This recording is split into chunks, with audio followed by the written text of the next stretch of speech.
Welcome to Inside Scoop, our research and investment podcast here at Avery & Co. This is Sean Emery, the founder and chief investment officer here. We wanted to pass over the recording of my earnings preview for Amazon, Apple, and Meta's takeaway on their earnings report.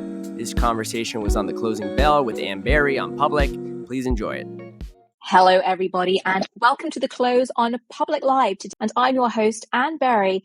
Companies to watch include Uber and Starbucks tomorrow, PayPal and Shopify Wednesday, and then Amazon, Apple, and Airbnb Thursday. Three big tech titans weighing in towards the back end of this week. So with that, let's bring in our guest, Sean Emery, founder and chief investment officer at Avery & Co., to help us break down what's going on this earnings season. Sean, welcome back to Public Live. It's great to have you on, as always.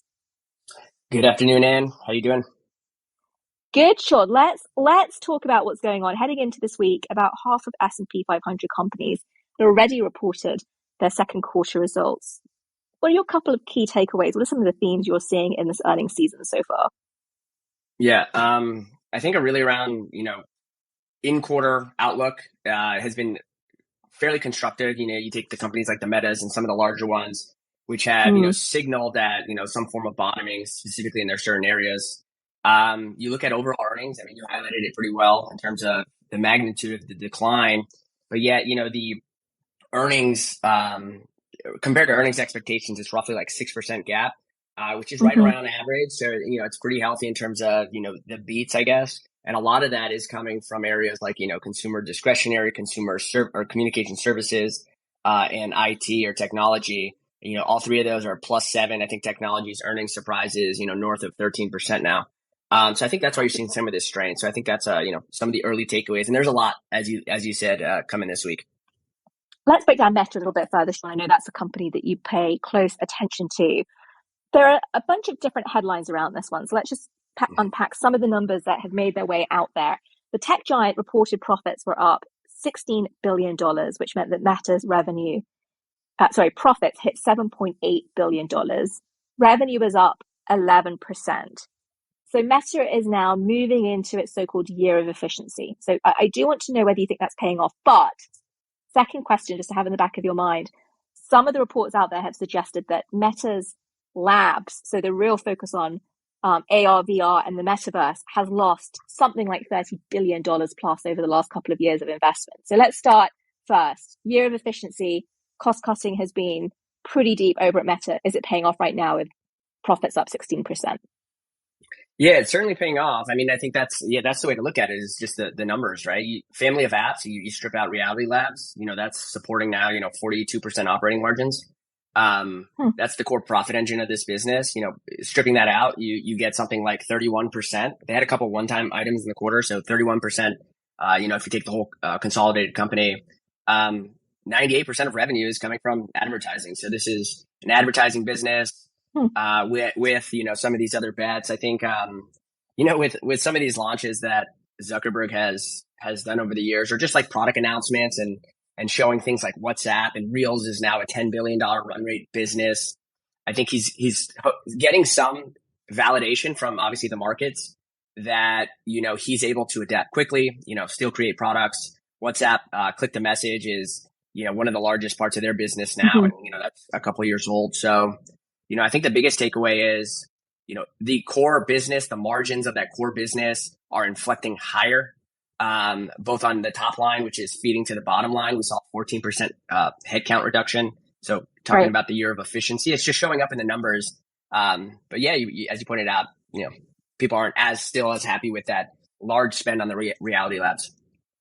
But Reality Labs, if it is 30 billion plus of combined losses over the last couple of years, Sean, the company changed its name to Meta as a bet on the metaverse. And Reality Labs is Meta's metaverse arm, right? Help us understand the size of that number. And when you as an investor, for example, in Meta, would be sitting there saying, look, this is the deadline by which I expect Meta to have delivered some return on that Reality Labs investment. Yeah, no. So there's a couple ways to look at it, right? I think when you look at it just on the absolute basis, it's a very venture, cash burning, 2019, kind of endeavor. Interesting. And very different from, I guess where many of the focuses across the ecosystem is today, even in like the venture world. Now the size of that market specifically for us is when we do look at it, how we envision, metaverse, right? It's less about, these virtual worlds that you're actively living in, but it's more just around digitizing anything that can be digitized. So I take these screens that are sitting in front of me that are Interesting. hardware, and you take my laptop that I was just on a flight on, and I have another one in my home office as well in terms of the screens. These are $80 billion markets that in theory it should be one device, one computing operating system that allows me to take it where I go and at least just have the screens, right?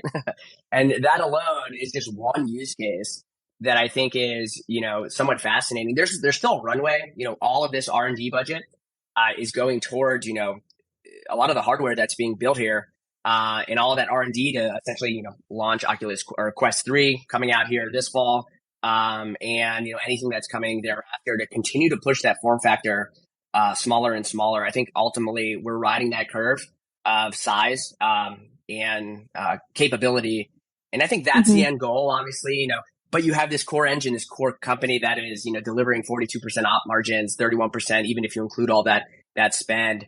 It's hard to rationalize necessarily that spend, right? Mm-hmm. That burn.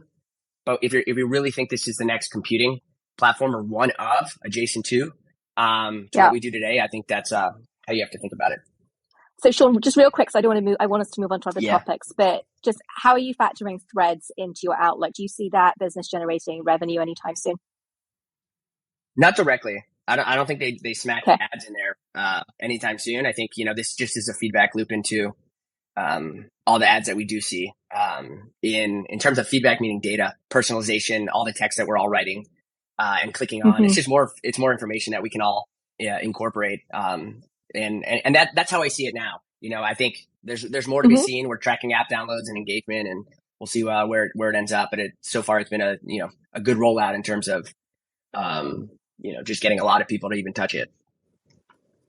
Sure. Let's also move now to Amazon and Apple. We're going to be hearing from both of those, the monsters in terms of size, coming out on Thursday. Let's start with Amazon, which has also been putting a heavy emphasis on cost cutting, notably laid off 27,000 workers so far this year.